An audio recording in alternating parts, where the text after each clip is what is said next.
balita na ikay mawiwili. So mga par, umani nga po na matinding pangungutya ang ating pambansang kamao Manny Pacquiao sa kanyang mortal na karibal na si Floyd Mayweather Jr. matapos may ikasa dati ang laban ni Pacman kontra kay Errol Spence Jr. kung saan mga idol sinabihan nito ang Pinoy legend na lumalaban daw si Pacman sa edad ng mahigit 40 anyos dahil matindi daw ang pangangailangan nito sa pera kaya wala daw siya choice kundi lumaban sa delikadong kalaban para lamang magkasalapi, habang si Floyd naman daw mga idol lumalaban lamang sa isang exhibition fight hindi para makakuha ng malaking pera kundi para lamang mag-enjoy dahil marami naman daw siya salapi. Bagamat viral nga po mga idol sa boxing world ngayon ang report galing sa mga ilang boxing insider na ngayon daw mga idol halos simot na ang pera ni Mayweather. May pinagdadaanan daw ito ng malaking financial trouble at nakalink daw ito mga idol sa issue nito sa Middle East kung saan napabalita dati mga idol na nang scam dito si Floyd na maraming tao kaya ayaw siya palabasin ng bansa sa Middle East kung hindi nito masettle ang problema niya sa pera, kung saan tugma naman ito mga idol sa sinabi ni American na talagang paubos na daw ang pera ni Floyd. Alam daw nito mga idol ang dahilan,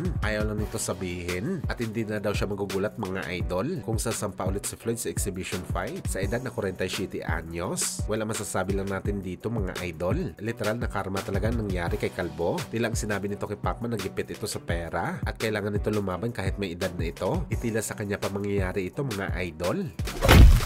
Samantala matapos nga po sinupalpal ni Memo Heredia, ang dating conditioning coach ni Cuadro Alas, ang kapatid nito na si Jason Casimero, kung saan sinayang lang daw ni General mga idol ang effort nito sa pagbigay sa kanya ng lakas at panalo sa mga ilang laban ni Casimero, pero sa huli daw nakinig lang ito sa kanyang utol na si Jason. Well, may ribat na nga po mga idol si Cuadro Alas It's My Boy, kung saan pinagmumura nito mga idol si Mimo at nagbigay ito ng comparison sa pamamagitan ng laban ni Cuadro Alas na si Jason ang umahawak sa kanya bilang coach, kung paano nito winasak si Saul Sanchez sa round 1 at si Mimo naman hinawakan nito si Marlon Tapales, kung paano naman ito binugbog ni Naoya Inoue na parang pinapahiwatig lamang ni Cuadro Alas It's My Boy dito mga idol na kung magaling daw si Mimo bakit bugbog ang kanyang mga alaga, at kung hindi magaling si Jason bakit daw nagpapanalo si Cuadro Alas sa bakbakan. Well, sa totoo lang mga idol, wala tayong masasabi sa ganitong sagutan dahil hindi naman talaga ito usapang boxing ang pinupunto dito, talagang personalan na ito mga idol, pero umaasa pa rin tayo mga boss na sana balang araw magkaayos ang magkabilang kampo at magsanib pwersa dahil mahirap tibagin ng isang team basta solid lamang.